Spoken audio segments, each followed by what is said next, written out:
SIR કામગીરી દરમિયાન વેરાવળમાં મતદાર યાદીમાંથી અંદાજે 9,400 જેટલા નામો રદ કરવા માટે ભરાયેલા ફોર્મ નંબર 7 મુદ્દે સોમનાથના ધારાસભ્ય વિમલ ચુડાસમા રોષે ભરાયા.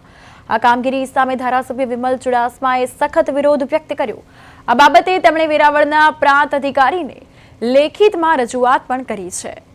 તો જિલ્લા કલેક્ટર અને ગાંધીનગરના મુખ્ય ચૂંટણી અધિકારીને પણ નકલ મોકલવામાં આવી છે. ધારાસભ્યએ આક્ષેપ કર્યો છે કે ફોર્મ નંબર 7 દ્વારા કોઈ ચોક્કસ જ્ઞાતિ અથવા રાજકીય પક્ષના સમર્થકોને નિશાન બનાવવામાં આવી રહ્યા છે.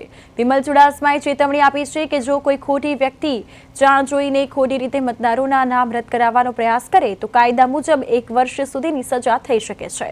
ધારાસભ્યએ તંત્રને આ મામલે તટસ્થ તપાસ કરી જવાબદારો સામે કાયદેસરની કાર્યવાહી કરવાની માંગ પણ કરી છે.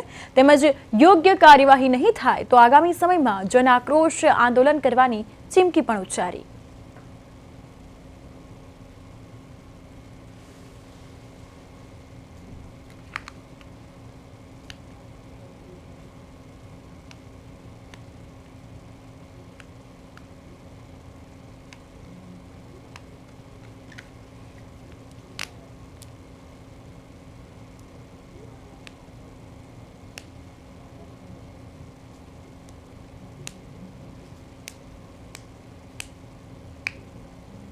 અધિકારી વેરાવળને પત્ર લખ્યો છે.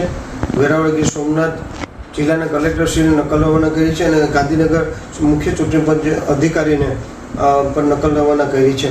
ત્યારે એસઆઈઆરની કામગીરી અંતર્ગત જે ફોર્મ નંબર 7 જે આવેલું છે, જે અંદાજિત 9,400 ફોર્મ જે રદ કરવા માટે ભારતીય જનતા પાર્ટી દ્વારા જે ફોર્મ મૂકવામાં આવ્યા છે અને જે ફોર્મ મૂકવામાં આવ્યા છે ત્યારે મારી તંત્રને વિનંતી છે કે આ જે ફોર્મ મૂકવામાં આવે છે ત્યારે એક જ ચોક્કસ જ્ઞાતિને